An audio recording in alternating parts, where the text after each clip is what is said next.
meeting to order. Roll call, please, Mr. Davis. Mrs. Eichholz? Here. Dr. Hooker? Here. Mrs. Johnston? Here. Mrs. Lewis? Here. Mrs. Singh? Here. I'd entertain a motion to adopt the agenda. So moved. Second. All those in favor? Aye. I'd like to entertain a motion to go into executive session in accordance with OCR 121.22, OCR 121.22 G1, 3, and 5, as listed in the agenda. So moved. Second. All those in favor? Aye. Aye. We will be back, people.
Think about it.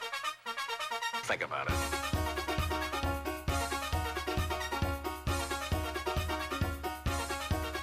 Think about it.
Think about it.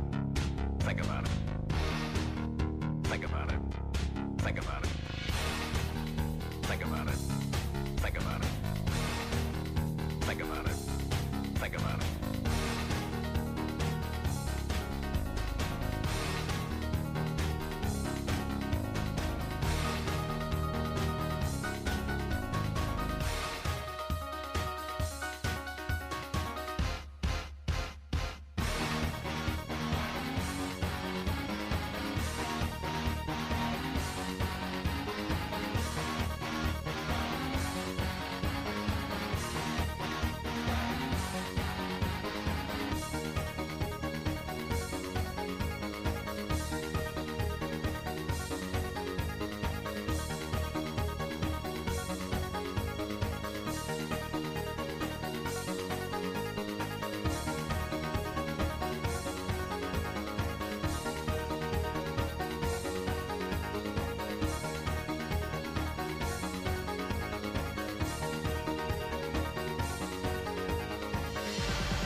Think about it. Think about it.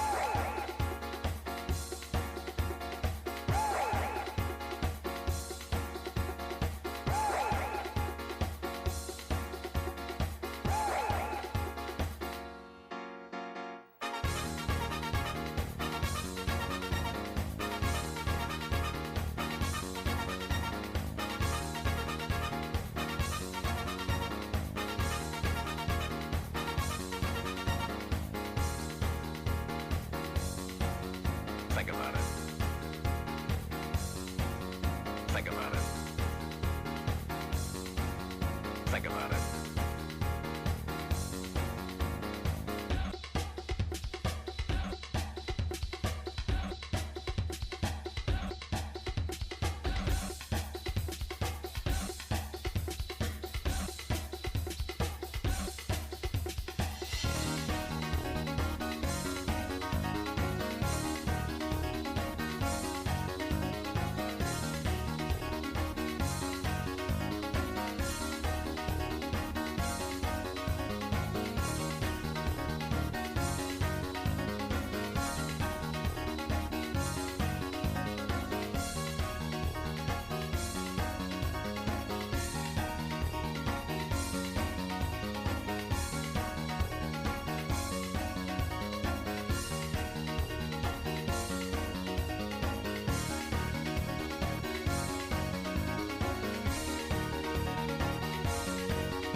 We are now returning from executive session. Again, thank you for your patience. And we did have some technical issues, but I believe this is actually being live streamed now. We were not having live stream, but now it is working. So we're now going to have a work session. And Mr. Konecki, you're going to do a presentation? Yeah, procedurally, I think, Dr. Hooker, we were going to look at allowing public participation prior to the start of the work session. Okay, you want to do it that way. I thought you were going to present it. Okay. So we would like to hear from the community members that are here, and we do appreciate you being here. I would request, I don't think we have a microphone, or is that a microphone in the middle there? No, it's not. It's supposed to be reading it. Okay, I just would ask you can just stand where you are and tell us who you are, where you live, and then I would really request, because I know the motions are running high and are very raw, 2 minutes. Speak whatever you want to say, tell us what you want to hear, but I would request that you limit it to 2 minutes, because we could be here all day long. So. And then just a reminder, sorry. No. That once we do start the work session, the way the work sessions happen is that there's no interaction then with people here. Right. While the board works, and it's your opportunity then to just watch us work and hear the things that we say. I just want to be clear so that you say everything you want to say. Yes, please. Before we start that session. So I would just, if you want to, somebody stand up and introduce yourself and tell us where you're from, and you're welcome to speak. Okay, I'll say that. Thank you. Hi, everybody. My name is Kelly Lamphere. I have 3 kids in the district. I live right around the corner off Shawnee Run. I'm soon to have 4. So obviously I have a vested interest. I guess we are about, 18 months into the pandemic now. And when I say that, I feel like we've all learned a lot, all of us, across the board. And I guess from a parent standpoint, my request to the board is that at this point, I know that the Ohio State report card's going to come out. I don't know where we are with that yet. However, I would ask that you guys kind of focus on academics and let us as parents focus on the safety aspect. I just want to know where we stand academically at this point. And when you take into consideration how we're going back to the school, I think other than just the mask, which to me is kind of a red herring, because there's the plexiglass, there's the social distancing at recess, there's the non-interaction amongst classes. And all of these have a huge impact on our children and their lives, and from a mental aspect, far greater than their risk of COVID death. If you looked at the COVID deaths, which I know you guys all know the data, I'm not going to spit it at you. Everyone's well educated. But if you're going to use the same logic, you shouldn't let kids drive to school for that, because the accident rate among kids driving has a higher death rate than the COVID deaths. So I just hope that you can, help the community by trying to see our point of view, since you are elected delegates for us, and that's kind of where I see it. It's just anybody else. Thank you very much for your comments. I appreciate them. Hi, I'm Melissa Holsinger, and I live in Indiana. I've just moved here, so I'm new to all this. Welcome. Thank you. And I have a middle schooler, and I'm really passionate about it because I was a former school counselor, and I was a social worker, and I've been in the mental health field for a long time. I've been a stay-at-home mom for the last 10 years, so I can't say recent, but I am kind of a news junkie. I read a lot, and like her, I'm just passionate about the whole child, and I understand we're going to have ups and downs. I'd like for you guys to look at it from the local perspective and not so much looking at what the CDC says, because as we all know, they've been flip-flopping and been all over the place. Nobody knows who to trust.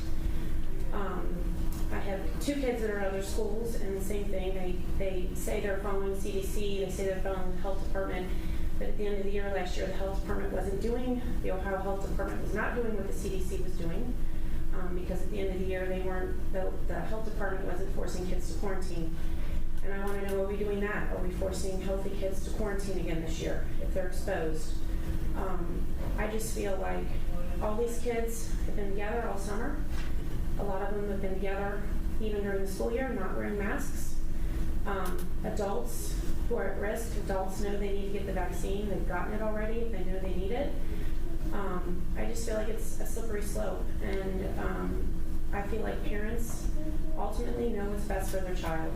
And if a parent wants their child to come to school with a mask, that's okay, and we're going to support that. And if a parent doesn't want their child to go to school with a mask because it's hurting them, that's okay too. And I feel very passionate about the fact that parents know what's best for their child and they know what's best for their families. And I feel like we've kind of lost sight of that, and we're kind of just, following this crazy news, all these people, there's all this fear, and everyone's scared. And I have relatives that work at Children's. My nanny is a nurse at Children's. There's no kids right now sick from COVID. In fact, the psych ward, it's always full there, but it's extra full because kids are suffering. And last year, my daughter Harper, who was in middle school here, she got a horrendous rash on her face, vitiligo, and she has scars from it. And we went to the dermatologist, and she said, I've seen a 100% increase in skin infections and staph on the face. And she's 7th grade. She's a pretty clean, organized gal. I clean a mask every day, and she's still got it. And I'm just passionate about it because my kids are upset about it. And I told my son, he goes to another school here in Cincinnati, and they've already decided. And he said, Mom, I don't want to go to school. He said, I'd rather do virtual. And it just breaks my heart. And that's all I have to Thank you say. very much. I'll go next. My name is Danielle Mendez-Piano, and I live in Sturbridge. Yeah, we're neighbors. Hi. Hi. So I think that this is actually very cut and dry. It doesn't need to be emotional. We all know the data. I think it really comes down to consent. In every aspect of our children's lives regarding school, we have to consent as parents to what we are putting on their bodies. That includes Benadryl, hydrocortisone cream topically. I have to sign a form every single year for my kids to have hydrocortisone from a nurse. I have to consent to that. Why? Because you don't want to be held liable for putting something on my children's body, correct? What is the consent form for? Okay, so to mandate a mask on our children without the consent of a parent, are you going to be held liable as a district for the ramifications of that, for the emotional ramifications, for the medical ramifications? I don't want to hear that there's none, because there is. There's personal stories. I kept my children home last year because I refused to consent to putting them in a mask. It's horrendous. It's child abuse. It is child abuse. If you want your child in a mask, go for it. Put them in bubble wrap. Have them wear goggles. I don't care. I don't think any of these other parents care. You are in charge of your child and your family. It's called consent. When you rob a store just because you're going hungry because you don't have enough money, that's still robbing. Okay? You have to consent. And that's not what this is.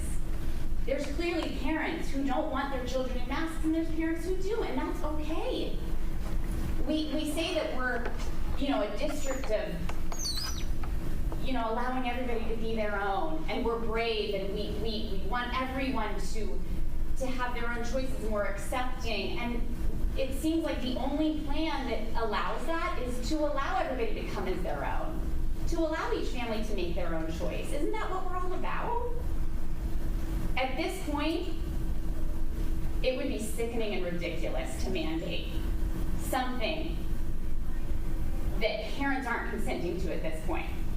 End of story. No emotions behind it. The word is consent. The end. Thank you. Anybody else? Hi, I'm Macy Hansen. I'm actually a 2000 graduate from here. I graduated year 2000. So really invested in this school, have seen this school some really great times and seen some not so great times. I live here in the district. I live over off Pipewell. I have 2 children. I have a going to be a 6th grader and a going to be a 1st grader. It was a challenging year, as we all know, and I could not agree more with all that these ladies have to say. First and foremost, what I would like to mention is that I I think this room would be met at capacity with parents if more parents knew this meeting was happening. All of us scrambled to get childcare, to try to figure out how to get here this morning. We didn't know about this meeting, and I think that you would be floored to hear that our voices are magnified by the thousands. So we are not just the only voices in this district. So I just want that to be said for the meeting. And if you would like, I'm sure we could gather all the voices that feel the same way for us and share that information with you if you want to know where we're at. I think the mental health. I mean the physical health. Mental health is very important to all of us, and it hits home for me in many ways. So I think that if you're going to think of the health, let's think of the long-term health of these children. And we're not just talking about facial coverings. We're talking about plexiglass. You can't sit next to so-and-so. No, you're not in the same group at lunch with this person. Oh no, don't forget to wash your hands. I know you're 12 years old, but we're going to show you how to wash your hands. Take 7 days. These are things, my daughter was scared to go to school. It was supposed to be a safe environment. We were making our children safe. My child was terrified. My son, we made the choice for him to do kindergarten again.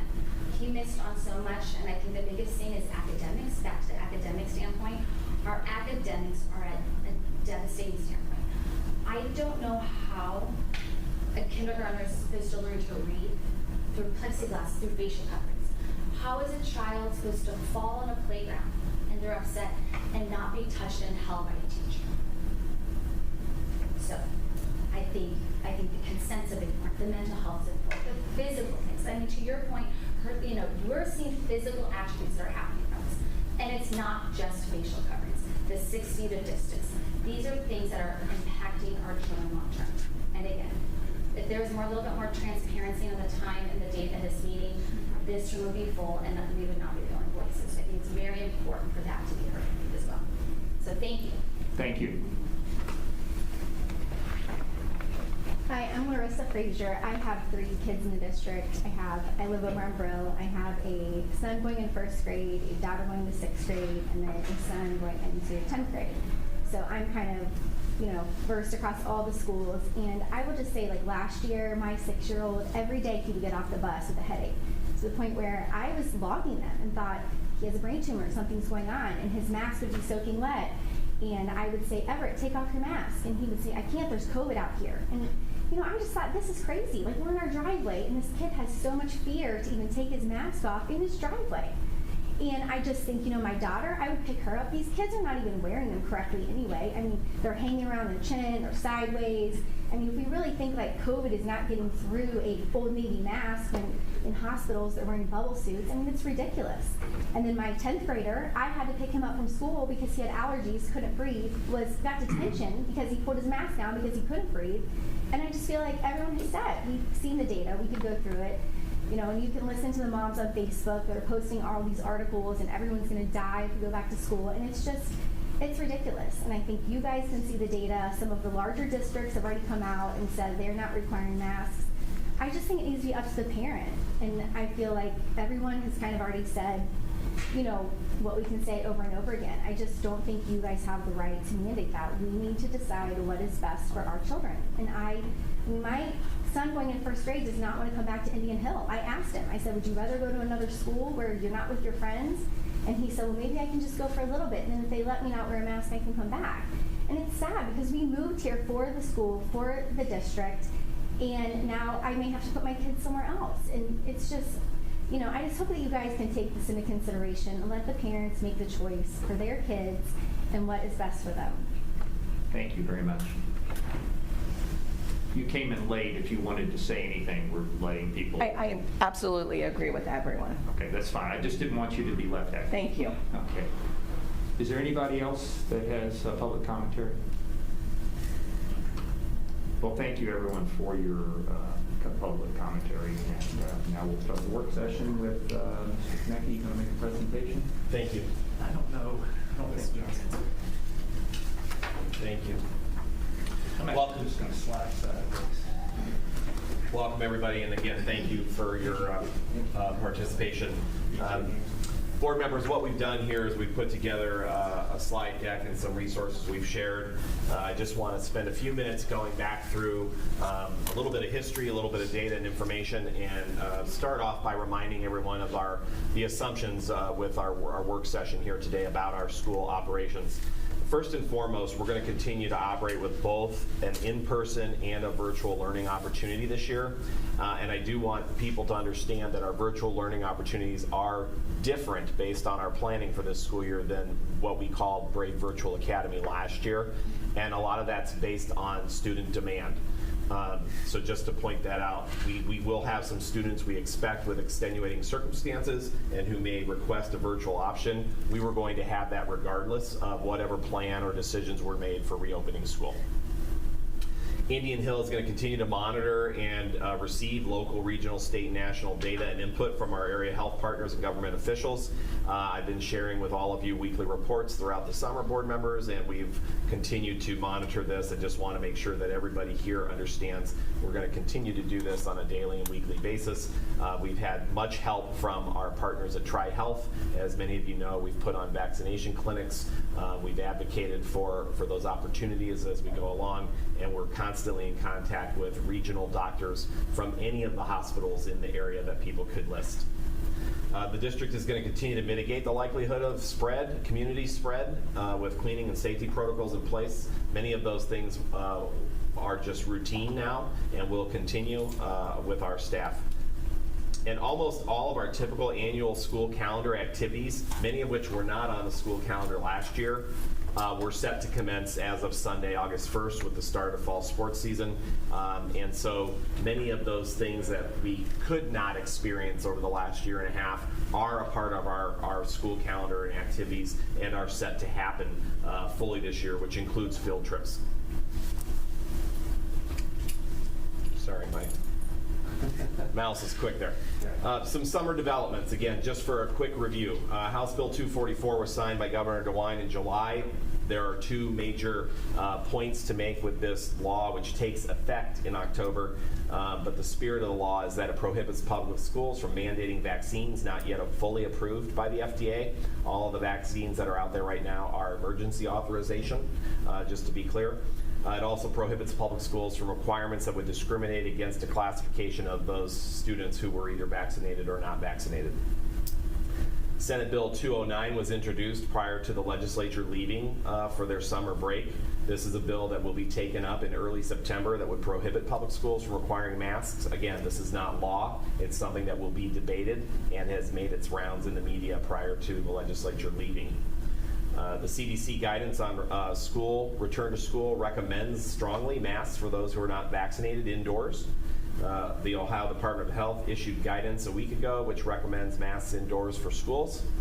Hamilton County is aligned to both the CDC and ODH language with their back-to-school guidance, which they have not issued yet in a document, but we were told by Commissioner Kesterman last Friday that that language will be the same as the CDC language recommending those who are not vaccinated to suggest wearing masks indoors. The AAP recommends universal masking for children with the intention to highlight that a serious group in the population, those under 12, are not vaccinated. And both Children's Hospital in their back-to-school planning and Tri-Health's partnership have aligned in their language with those masking recommendations. Contact tracing is, and thus quarantine and isolation, are legal requirements under an order through ODH. This is a Class A reportable requirement for public schools. So I want everyone here to understand that regardless of what we do when we reopen school, there will still be contact tracing, and with suspected COVID cases, isolation and quarantine is required, and we will have to report that out to the Ohio Department of Health. So there will be communication to families about quarantine and contact tracing. Federal transportation has an order in place through the CDC that goes through September 13th that does require masks on all public transport. That includes public schools under their definitions. So regardless of where anybody goes to school, if they ride on a public school bus, They will be required to wear a mask through September 13th, at which time there will be either a renewal or a repeal or a modification of that order from the federal government. Some other data just to share. Since May 13th, as we've been tracking on-campus cases and local data, we've had 0 reported cases among students or staff and 0% of students who we are aware of that have dealt with COVID. Over 82% of our staff, we believe, are fully vaccinated through our partnerships with TriHealth or other area local providers at this time. To date, sorry. Can I ask you a question? Yeah. Clarification about that. Do we know the difference in percentage between the people who are physically in the buildings working with the children versus total staff? I would be able to say in general, Nancy, based on what we're allowed to ask, because people don't have to always give us an answer, we know that over 74% of our faculty participated. They're in the buildings every day inside in our vaccine clinics. We do not know the overall percentage of classified staff members who may not be around students on an hourly basis. We don't know that percentage overall. But based on the data we do have, most of our people who are indoors around students throughout the day are vaccinated.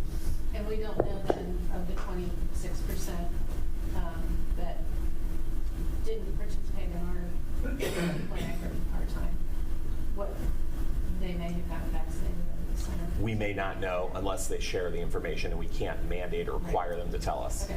Yeah. I just didn't want to- Yeah.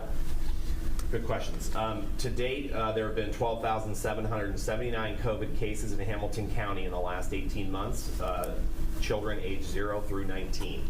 There have been 87 hospitalizations in the last 18 months. There have been 0 deaths. There is no government entity in Ohio that has passed a legal mask testing or vaccine requirement for public schools to date. Vaccinated children, adults do not have to quarantine in public schools if exposed to a COVID-19 student in school. This may substantially decrease the amount of contact tracing we do this school year. We're not sure. It's an assumption. So what we've talked through here and what we're going to present is a few slides, and each slide has a different rationale.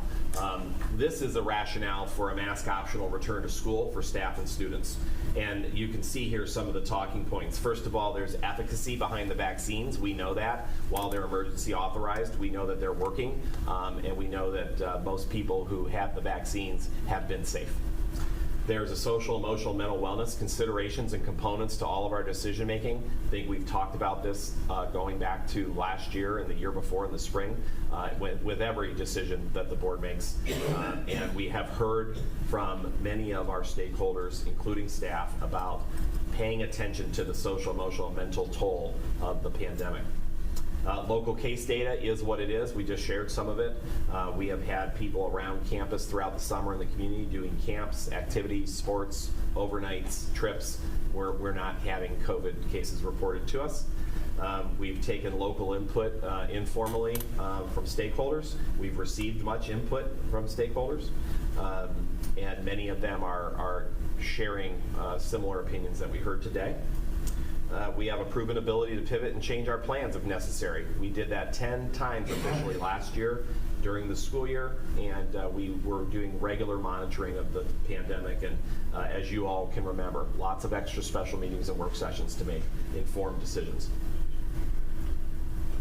Next would be a rationale for a mask requirement return to school for staff and students and what that rationale would entail. Again, thinking about the fact that there are no vaccines available for children under 12. Regional state Delta variant caseloads are increasing. We're being told by doctors at TriHealth in our partnership, as well as Children's in some of their back to school sharing, that they do expect to see increased caseloads over the coming weeks. They cannot pinpoint a peak. Question? Yes. You state regional and state caseload increases, but what about local caseload increases? What are we aware of? Yeah, it's a really good question. Locally, because regionally, I don't know if that necessarily impacts us. So first, again, Elizabeth, as you all know, I'm not a doctor.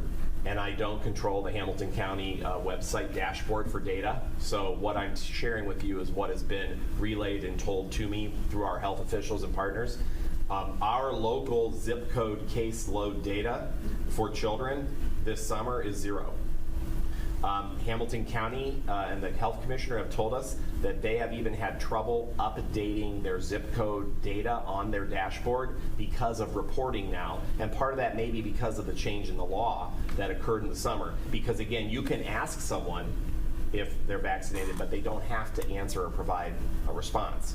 And with COVID, some of that data and how it comes in and is shared between HCPH and ODH, I'm not sure who's in charge of that. But what I can tell you is those numbers have been low, but are trending upward from what the doctors have told us. They're up 300 to 400% since 4 weeks ago. Children's, I talked with Children's yesterday. Children's was having 15 case positives a month ago. They now have 90 case positives last week. They got 8 kids in the hospital and 2 are in the intensive care unit. There's the look. But that's not other circumstances or with mitigating, other I factors? don't have what all their comorbidities are. We all know that comorbidities affect your ability to get COVID, no question about it. So so I can clarify, and Elizabeth, I want to answer your question fully based on the data that I have as of last Friday from Children's and their back to school sharing with me. They have 624 beds there. There were 3 children who were admitted.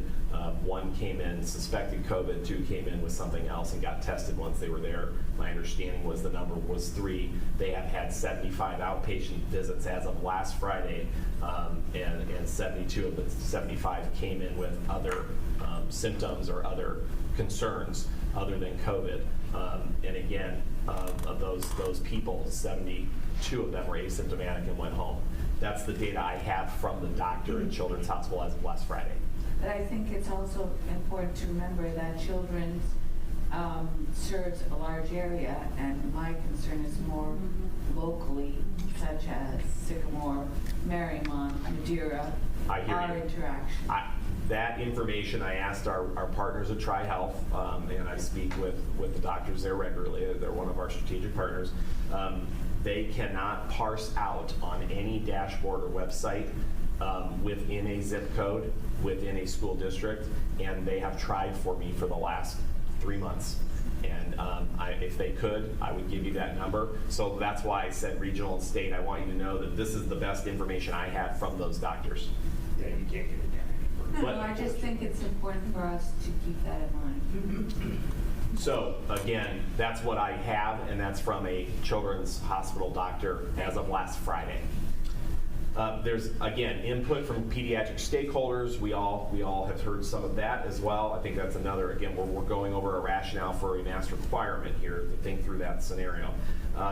I do want to point out that this year, unlike last year, because of our facility changes and the assumption that most of our children are returning to campus and to school, is that there will be no 6 feet of social distancing across campus possible, and in most cases, 3 feet will be ideal. We will not be able to guarantee 3 feet at all times. And again, that's because we have facilities projects going on, and unlike last year, the large percentage of our students, we assume, are returning to campus, whereas last year we had a percentage that were at home. We also have... What percentage was that? Well, at one point, we had over 300 students at home on Brave Virtual Academy, depending on what was going on during the year. So we started off the school year with, let's say, approximately 15% of our campus light, and we were able to do some more with social distancing. Thank you. We also, again, with this rationale, have the ability to monitor and pivot and change our plans if necessary. That doesn't change. Another rationale, again, just to put forth today for the board, would be to continue to reflect on new information and wait and not make a decision.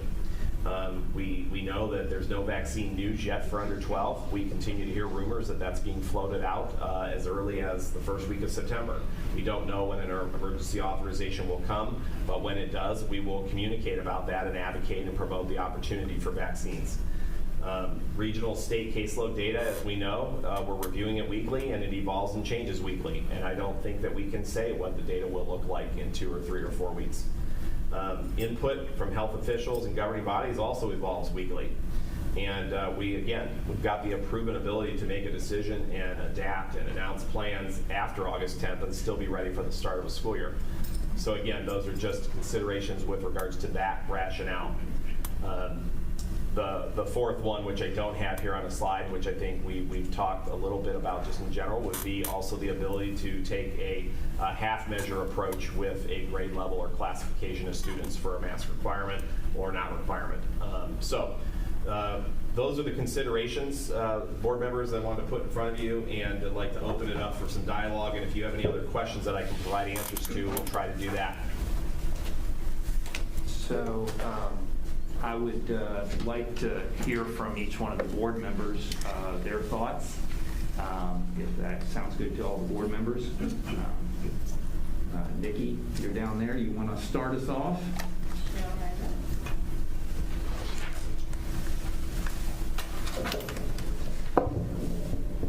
So I did write few points, so I'll read it to my phone. But I just want to say is that I heard all the parents, and I appreciate all of you coming here tonight and sharing your thoughts with us. I agree with the decision. I agree that this decision doesn't have to be emotional. We have to focus on how we can continue providing the top class academics that Indian Hill is known for. So for me, just like everyone here in this room, kids' safety and well-being is the most important. I respect everyone's recommendations, suggestions, and opinions, and I agree to many of you to some extent. Again, the decision, I know whatever happens today, it's not easy for any of us to make, but the decision has to be made. So I took some time out to read the articles published on school reopening with pros and cons about wearing a mask and mask optional from different experts. I even seek advice from some of our local practicing doctors and who are parents in a district and who are not parents in a district, so that I can have a broader view of opinion. We have all come very far and have stood strong before COVID-19 together. Unfortunately, with the new Delta variant, pandemic is still not over. We still have to keep our guards up and take precautions and protect our children who are not vaccinated yet. The Delta variant might not be in a district right now, but with so many people traveling outside the country and to other states, we never know when it'll arrive here. I'm not at all suggesting that we live in a fear and keep our mask on forever. All I'm suggesting is, as people are still traveling and will continue to travel till school start, we take some extra precaution for the first 3 or 4 weeks and monitor the situation. Once everyone settles down, traveling decreases, and we have a positive data, we reevaluate the situation just like how we had done in last year. I know some parents may not like the mask mandates, but right now our only goal should be keeping students safe and physically present in school. In last 1 year, we have learned a lot how school closure poses the bigger danger of learning loss, widening educational disparities, and worsening mental health, and not to mention the hardship for parents. I believe kids learn best when they are in the classroom with their teachers and friends. And I'll share one more thing. I agree with moms that it should be your right, but it is important for us to save the kids. We have to make sure that they get the best education, and we are not asking to mandate it for the whole year. We're just saying, just at the beginning, let's keep it slow, take it slow, and then go from there. Thank you. Nancy? So I'm an advocate of optional masks. I think that that's the best and safest way for everyone, from mental health to academic to consent to families to, and it also gives us the option as a school board and a district that if we do start to see increases in cases, we can pivot and require masks if needed. I want to back up a little bit and remind my cohorts on the board that we need to be consistent, that last year we made our decisions based first on local, meaning really local in the district, school district data, then we looked at neighborhoods, then we looked at regional, then we looked at state, and then we looked, national, and we need to be consistent and do that again. We cannot make assumptions about travel. Nikki, I know you just got back. Elizabeth's been gone, but we cannot assume that we know where people have traveled, or even if they have traveled. We can't make assumptions about other behavior that our district residents have participated in, and we can't make any decisions based on assumptions. Driving up here, I passed 3 different groups of kids practicing some type of sport. Nobody's masked. We've had kids in camps all summer. They've been in swimming pools. They've been on vacations. I think we've been on vacations. We've been in crowds without masks, and we all seem to be doing fine. But what we do know is that we know that a big percentage of our district, both parents and staff and children to some extent, have been vaccinated. There's still no evidence that children under 12 are spreading to each other.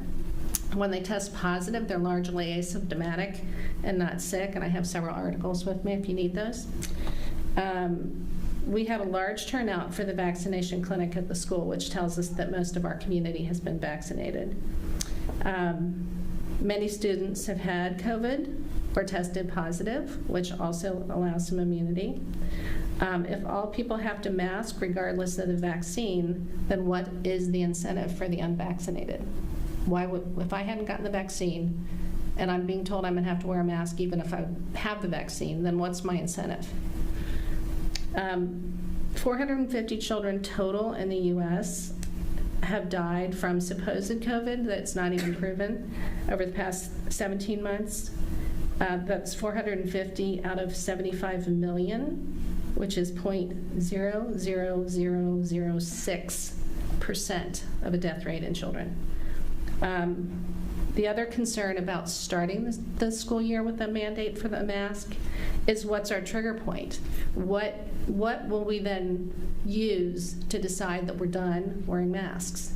If we're wearing them and we have 0% in our district right now of positive COVID cases. If we're wearing masks, then at what point, it's not going to get less than 0. So how do we decide to let people out of masks? I am very, very, very concerned about the unintended consequences of masking children K through 12. I'm super concerned about the mental health in this district. Just so concerned. Really concerned about their social health. I'm very concerned about their academics. I do believe we've slipped behind. I think we're probably, everyone has, but Indian Hill didn't have to. And we've got to get kids back on track. We just have to watch and wait. And let's decide as a board at what point do we have to put our kids back in masks. And we also, we know that a lot of the other protocols will be going away, partly situational and partly because the world has moved on. And I agree with someone said at some point about, our children are out in the community. They're associating with everyone without masks. There's no more social distancing. They're going to Kroger, they're going to church, they're going wherever they go. And we bring them to school and then lock them down and put them in masks. It makes no sense. And then they walk out of here, take their mask off, and whatever. And so then we also put ourselves in the position of what are we going to do about our theater kids and our athletes? Are we going all of a sudden now on August, what's our first day of school? 18th? Yeah. On August 18th, all of a sudden, our athletes have to put masks on, and they haven't had them on all summer. It doesn't make any sense. I disagree with the first 3 or 4 weeks, because I think the first 3 or 4 weeks, our educators could probably tell us, set the tone for the whole year. And if we bring our children back and they're uncomfortable or scared, then that sets the tone for the whole year. And I 100% agree that we need our kids in the classroom every minute of this school year, if not some extra time, to make up for what we haven't had. And I want to be just super cautious about the hypocrisy of all of us running around all summer without masks and then all of a sudden making our children wear masks.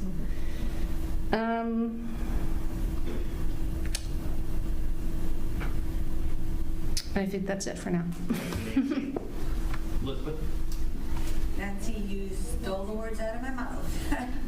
I'm also very pro mask optional. Elizabeth, excuse me, could you turn on your mic? Sorry. Yes, sorry. I'm very pro-mask optional.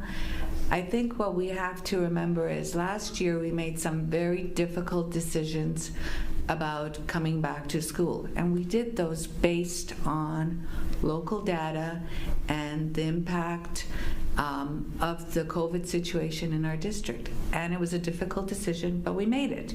And we made it for the community, and it was a very good decision.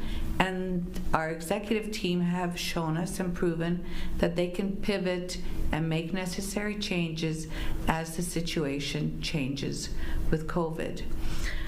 And I recommend that we follow and be consistent and base our decision on data. I also have seen firsthand the effect that masks have on children, especially little children. You cannot have a kindergartner learn language if the mask is covering the face. You need to see facial expression. You need to be able to see the words formed by the mouth of the teacher. And I have a very anecdotal story that I've told some of our board members. I have a granddaughter who got on the bus every day last year, and a little girl 2 doors down got on the bus and sat with her. And 2 months later, the mothers meet on the street, and the girls aren't wearing masks. And my daughter says to her daughter, "Giselle, is this Lucy?" And Giselle looks at Lucy and says, "No, I've never seen this girl in my life." And Victoria says, "Are you sure this isn't the girl you ride the bus with?" She says, "No." And then Lucy's mother says, "Lucy, is this Giselle?" And Lucy looks at Giselle and says, "No, I've never seen this girl in my life."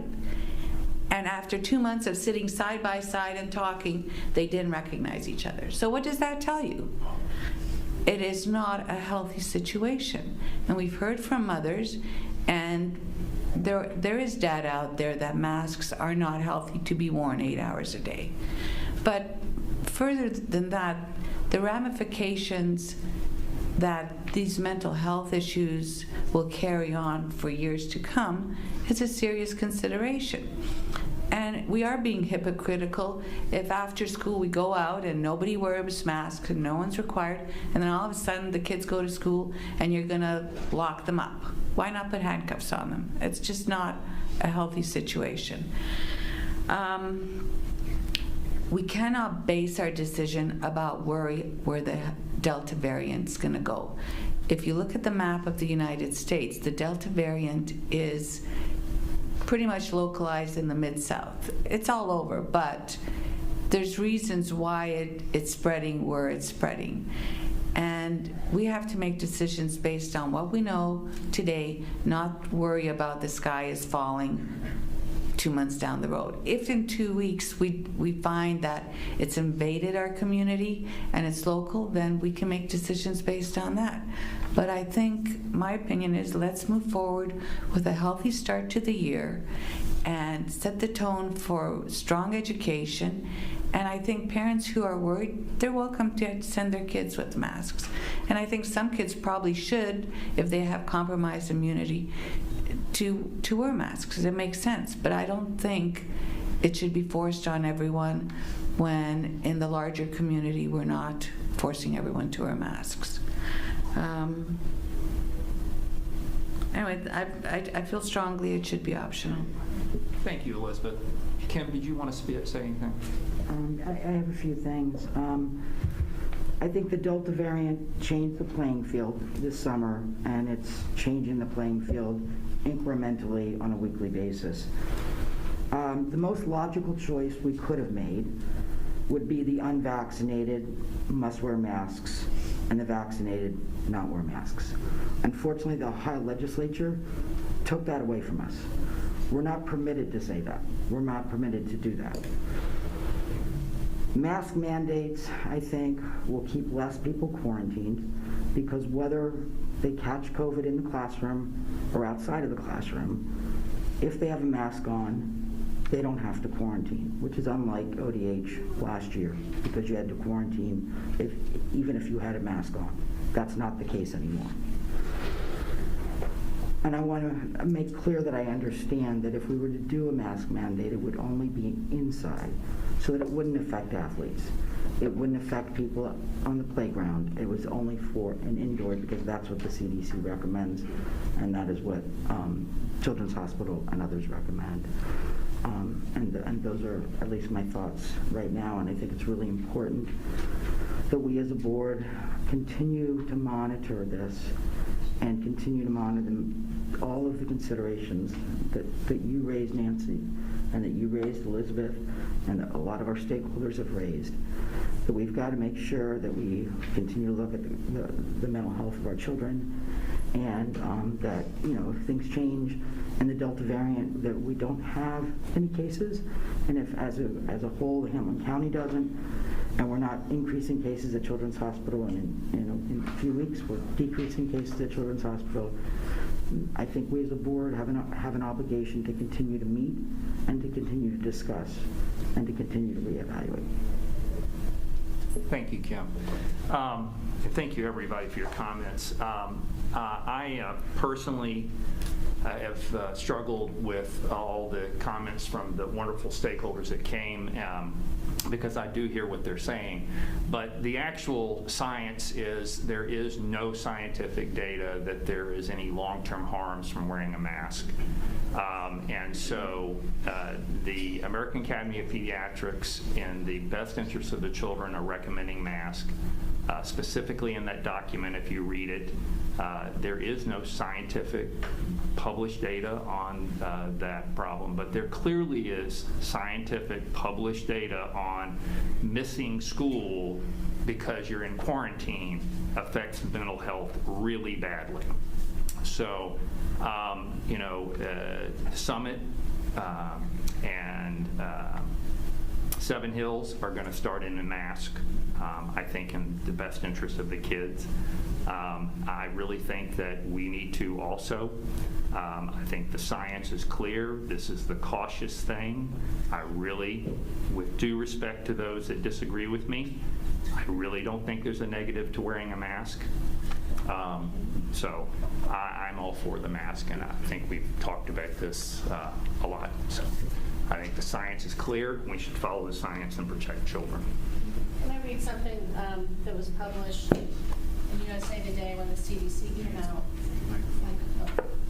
Sorry, thought it was loud. My kids would say I'm loud enough. I don't need a microphone.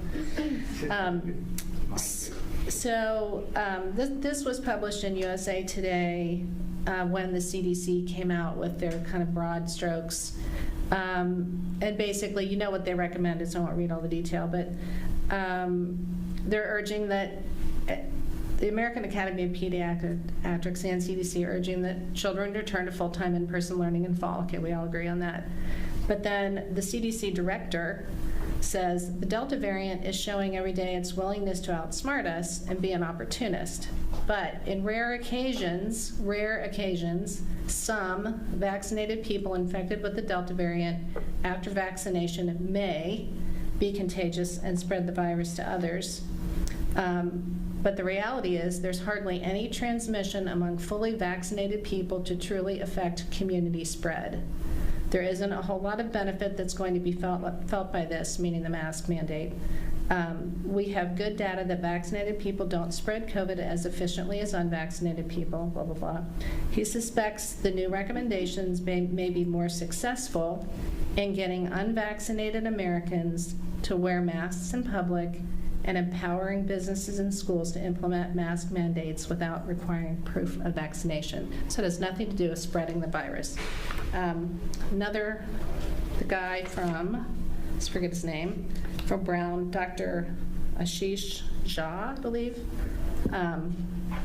He says, I'm gonna have to find it. He basically said this has nothing to do with the spread. He said this policy is changed, is based on data, he said, but will it help? Not really. So, and the reason that there's no long-term data on the effect of masks long-term is because it hasn't been long-term. It's been 18 months. There's not a lot of data out there. I think parents know best how their individual children are affected. Okay. First I want to make a clarification. When I was suggesting for masks, I wasn't saying that it should be everywhere. Like it's only indoor, because especially this year, because we cannot provide 6 feet, or at some times we may not even able to provide 3 feet of social distancing. So in that case, putting a mask just at the beginning of the school year would be important, because again, we're not making an assumption of who's traveling and who's not. That is something during the summertime, there are a lot of parents and families traveling outside the country or outside the state. And with Delta variant, we cannot be negligent enough to say that it will not make our way. We don't know when it will happen. We can't just sit and wait and assume that it will never make it to our way. And I'm not suggesting that we continue putting masks throughout the year. It's just for the beginning as a precaution, so that we don't have a spread here, and because of that we have to close down our schools. That's not what we want. We want our kids in the building every single day and get the education that they deserve. And we have learned in last year that kids learn best when they are in the classroom with their teachers and with their peers. I have heard many of you saying, and Nancy, as you quoted, there was an article yesterday on New York Times, and I can read it through that. It says, this was by an,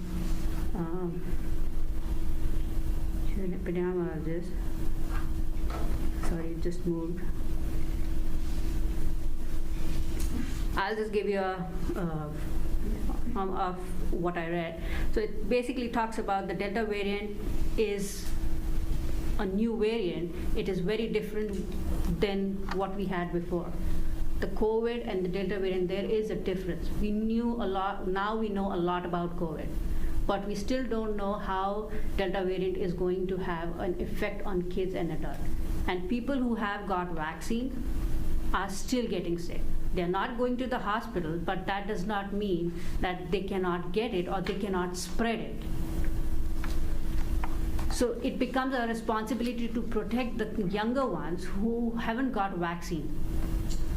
And again, I am not saying that we need to have masks on for the entire school year. It's just for the beginning, as people come back into the school buildings from their vacation, and we don't know, and now we can ask anybody whether you are vaccinated or whether you're not vaccinated. If we were allowed to do that, I think it would have made everybody's life easy. If you are vaccinated, you don't have to wear a mask. That's simple and easy, that we all are doing. One more thing I will share is, when I was walking inside this building, I saw many of you were not wearing a mask, and I was the only one. And I even asked Dr. Stewart, am I the only one who's wearing a mask? And I kind of felt like, oh my gosh, I'm the only one wearing, I do not need to wear it. Maybe I need to pull it down because no one else is wearing it. But because I travel outside the country, it is my duty that I need to wear it, so that if I'm a carrier, I don't want to spread it. I want to protect everybody here. So that's why I put on the mask. But not many times kids would do that. Kids out of peer pressure may take it down. They might not be vaccinated and they will take it down, and now we are risking that. Thank you, Nikki. To your point about we don't. Thanks. Sorry. To your point about not knowing about the Delta variant, what we do know, we know that it's more contagious, but what we also know, and this is from a study in the UK who had a huge surge, in terms of the number of cases, this new surge in the UK was pretty similar in size to the one that they saw in the winter, but it has not translated into deaths at nearly the same rate. So I think it's possibly more contagious, but less deadly. Also, I want to remind everyone that last year everyone was wearing masks and we still had cases of COVID. So right now we don't have cases locally. I would recommend we don't wear masks, and if it pops its ugly head up, then we put the masks on, and it's a much healthier way to start the school. You can't make decisions based on what if, because what if may never happen. I disagree on that with you, Elizabeth, because we are seeing numbers are going up. We don't have the local data, I agree. But we will never have a local data because of this new rule that you cannot ask people whether they are vaccinated, whether they had COVID or not. Like, people don't have to declare it. Bethesda Hospital this morning, last several months they had 0 cases. This morning they had 25 new COVID patients with 7 on ventilator. So we are seeing a little bit of surge going up. It's not that it's not happening, and all I'm saying is that we just... children? I know I'm not supposed to talk, but those aren't children. We really cannot, if this is the law. Then you need to reopen it to the floor. You need to reopen it. When there's You guys are elected constituents. I don't understand. We appreciate, yes, we appreciate you all coming here and listening to us. And we just require breaks, no traveling But- here, to stop all the breaks. People travel on breaks, and I never understood this last year. Ladies and gentlemen, we're in the middle of a work session. We really have. We moved the public participation to the beginning of the moving. The board members have listened, and again, I know that our board members are willing to listen, but we need to continue the work session that we're in now. Thank you. One other thing I would love to have input on if we can, I don't quite know where this comes from, but how are the teachers feeling? How does the staff feel? What are your, what kind of thoughts are there? What I would share with the board members is that our IHEVSD leaders have done some informal polling amongst faculty members only, not classified staff, and that the majority of the faculty across all 4 buildings would prefer a mask option. Mask optional. Can you repeat that? I'm sorry. The majority of staff who were polled that participated in an informal poll would prefer a mask option. That was the teachers. That's the side.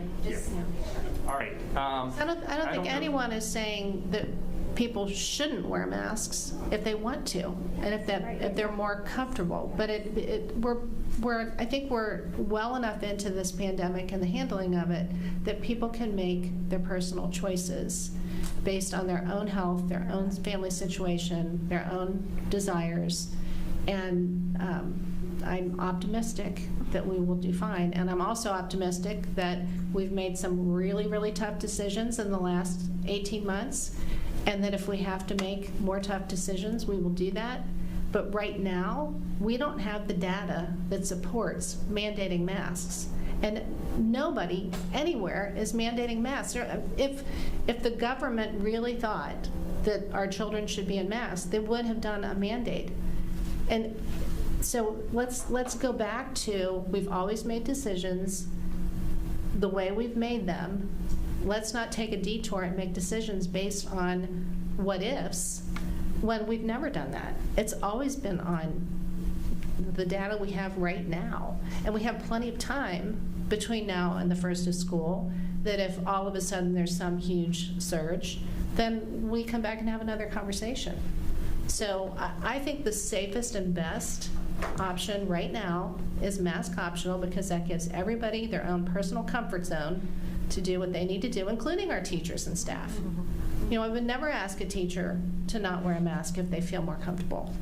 I would never ask a child or a family. But I also want to give the same respect for the people who don't feel comfortable in masks or feel that it isn't necessary. All right, I think probably unless there's some other piece of fact or information, we probably need to entertain a motion to do something. And I'm seeing, just reading the tea leaves here, we seem to have 3 people that are proposing a mandatory masking for the first 4 weeks. So I would entertain a motion to that effect, and then the board members that don't agree with that can vote against it. But Ms. Lewis, could you do that? May I just ask you, would it be advisable to convene again in a week and make the decision then? I'd rather go ahead and do it now. I don't know, Ms. Lewis, what do you think?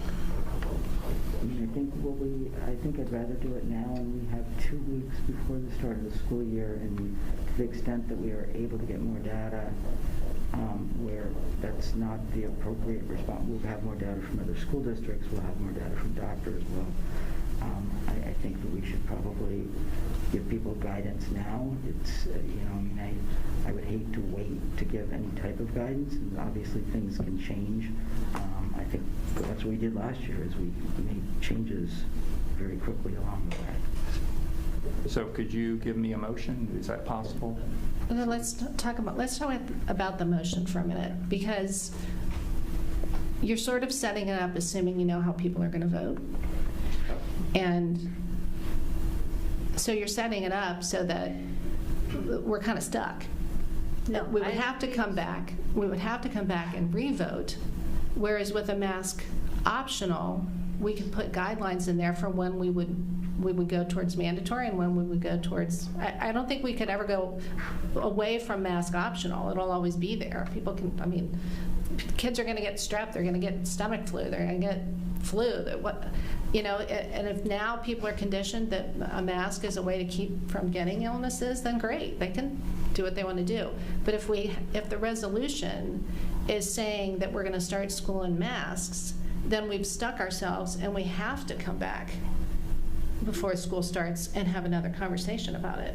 We can Because always have we're- another conversation, Nancy, before school starts, because right now parents want to know how things are going to be. So that's why it is important that we have a decision today, so parents can at least plan for it, and then we will continue But if you- evaluating the data and the information. But we that don't have any data right now that says we need to put our kids in masks. Yes, we do. We Yes, don't. Yes, we Yeah. do. What is the data? The data is the fact that cases are going up in Hamilton County. We've got kids in Children's Hospital. We've got kids on ventilators, or excuse me, kids in the ICU. I am sorry. We got cases going up in every, well, yes, we do. I'm See, sorry. we have to take precaution. When the storm comes, you just don't sit hoping that the storm will pass by and would not have I'm any tired effect. of the pandemic too, but that Yeah. doesn't mean I can make bad decisions. All right. Elizabeth, I think your point of procedure was, what could a board member do? And that's what Dr. Hooker was asking. Any board member can promote any resolution they want at this time. Yeah, and we are not saying that it is going to be for the year, just to begin the year more carefully, and then we reevaluate when we meet again in 3 or 4 weeks. So The Nancy, concern of our teachers, the greatest attribute our district has so are our Nancy, advanced teachers. Our teachers are Nancy, Excuse me, please. so Nancy, I'm trying to ask a question, but so as a procedural matter, I think they said anybody can propose one. I mean, if you think that there is a way that you can propose something that would satisfy our concerns, I mean, certainly you can feel free to propose something, and then we can vote on it. I think that what you're hearing from me, at least, is just that I would feel more comfortable at this time to have a mask mandate when we come back to school for the reasons I stated. I think that we have an obligation to continue to evaluate the data on a weekly basis, as we've done in the past, and we have the obligation to come back and re-vote if we have to. at some point. But, so, again, I don't have any problem with you trying to come up with a resolution that might satisfy those of us, and because I think you've heard some of our concerns. I don't know whether it would or it wouldn't. And then, I think, again, I'm not really a procedure. I don't really know exactly how it works, but I would think that if some motion doesn't pass, then another board member can make a different motion. But I don't know what the procedure is, to be honest with you. So if we have a resolution, if you're saying you're thinking of a resolution to mandate the mask, then in it, we have to have the guidelines of how long we'll have it, for what the numbers need to be, because again, right now in our district, we have 0 cases. So what's the trigger then? Because it's not going to get less than 0. So I'm baffled as to why, or how we would handle that. Why don't we put forth a motion to adopt the recommendation that we are mask optional at this point, and if we get cases in our district, maybe even 1, then we go to mask, or we revisit. But I think at this point, because there are no cases in our district, we should go mask optional, review the data on a weekly basis or daily basis, and if anything changes, we have proven we can pivot and make changes, and we can go to masks necessary for 4 weeks or whatever. We did that last year. All right, then I'd like you to go ahead and make that motion, and then we can vote on it, and then we can have a second motion if that motion fails. Will you please make a motion? Yes, Can we please, I put forth a motion that we make masks optional with the caveat of revisiting the data weekly or bi-weekly or twice a week, so that we can come back and discuss if necessary to make masks optional. Just as a point of process, Elizabeth, because I heard you say 3 things there about the review term. Last year when we started off the school year, we did a bi-weekly review, and then we ended up by November looking at things weekly with reports shared to the board, even though we didn't meet weekly, just as a point of clarification. Yeah, I meant not bi-weekly, not every 2 weeks, twice a week is what I meant. I heard you say that too. Okay. But I just want to make a point. We don't have, okay, yeah. Point of order. I need a Second. We have a second discussion. We'll go ahead now, Nikki. Sorry, just Robert's order. Sorry. Okay. I just want to say is, we don't have the data because we are not collecting it for the district. We don't have any data because kids are off, and we don't have the... Do we have any children in our district in the hospital? We don't know that. All right.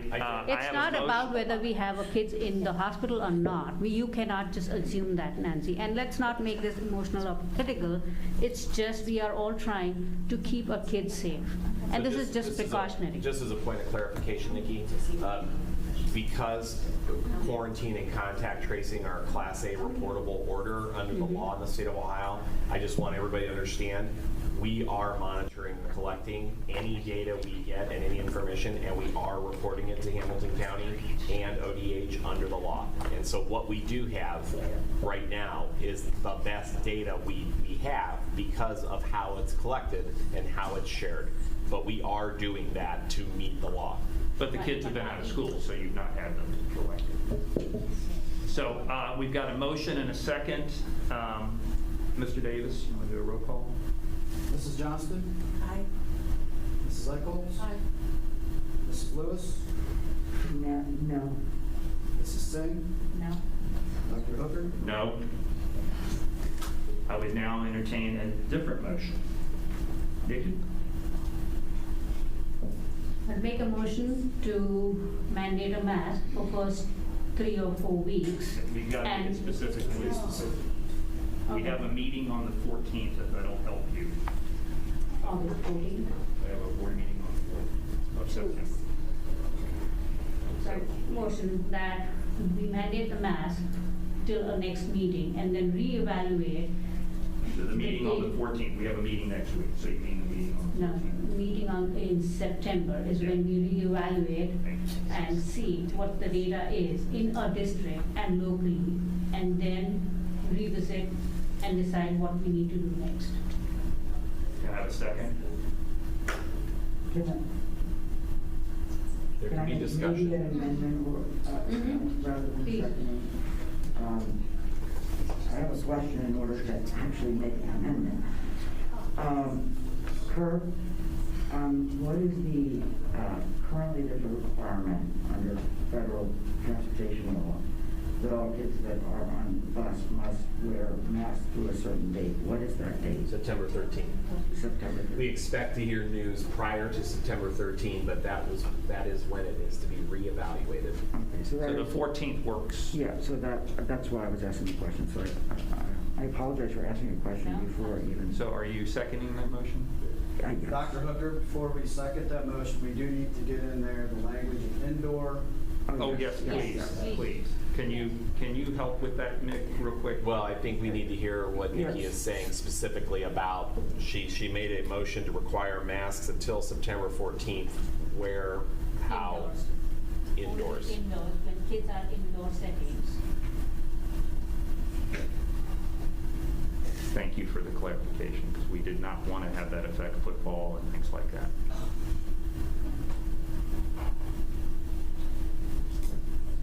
All right, Ms. Lewis, would you second, or do you want to second that motion? Yes, the clarification can be in place. Thank you.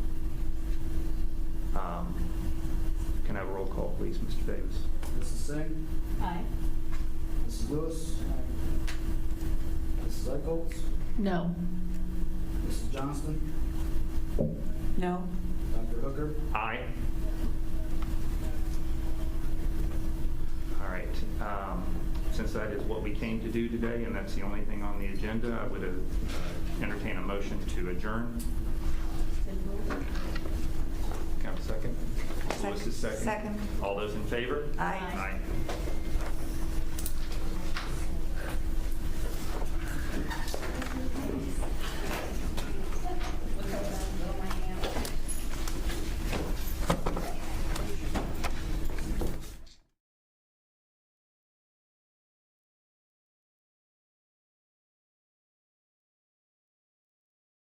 Exclusive coverage on the Indian Hill Television Network has been a copyrighted presentation of the Indian Hill High School Video Department.